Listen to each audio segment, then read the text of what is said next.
15 দিন থেকে নিখোঁজ চিরিপুলের যুবক সাবুরাম দাসের খবর মিলল আজ। তবে জীবিত অবস্থায় নয়, মৃত অবস্থায় খবর মিলল সাবুরাম দাসের। গত 1 জানুয়ারি সকাল 6টা থেকে সে সন্ধানহীন।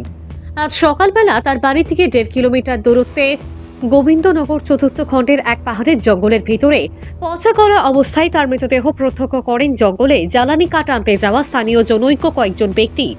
খবর দেওয়া হয় লক্ষ্মীপুর পুলিশ এবং পরিবার বর্গকে।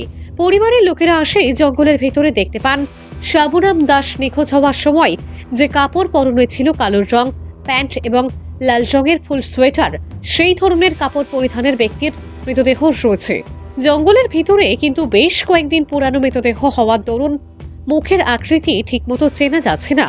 লক্ষ্মীপুর থানার পুলিশ এবং দণ্ডাধীশ লক্ষ্যজিৎ গগৈয়ের উপস্থিতিতে মৃতদেহটি জঙ্গলের ভিতর থেকে এনে ময়নাতদন্তের জন্য শিলচর মেডিকেল কলেজ হাসপাতালে প্রেরণ করেছে লক্ষ্মীপুর পুলিশ। উল্লেখ্য, চিরিপুল শরণার্থী শিবিরে আশ্রিত শ্যামমোহন দাস ও রানীবালা দাসের 2 পুত্র ও 3 কন্যা সন্তান রয়েছে। সাবুরাম দাস পরিবারের বড় সন্তান। সে পেশায় দিনমজুর। বিগত 21 বছর পূর্বে মণিপুরে জাতি দাঙ্গার ভয়ে প্রাণ বাঁচাতে জিরিবামের জাকুরাডোর থেকে 108টি পরিবার কাছড়ের মাটিতে আশ্রয় নেন।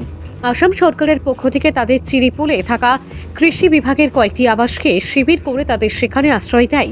বিগত কয়েক বছরে 108 আশ্রিত পরিবারের মধ্যে অন্যত্র চলে গেলেও বর্তমানে এই শিবিরে 18টি পরিবার রয়েছে। উক্ত পরিবারের মধ্যে একটি পরিবার হল শ্যামমোহন দাসের ছেলে সাবুরাম দাস।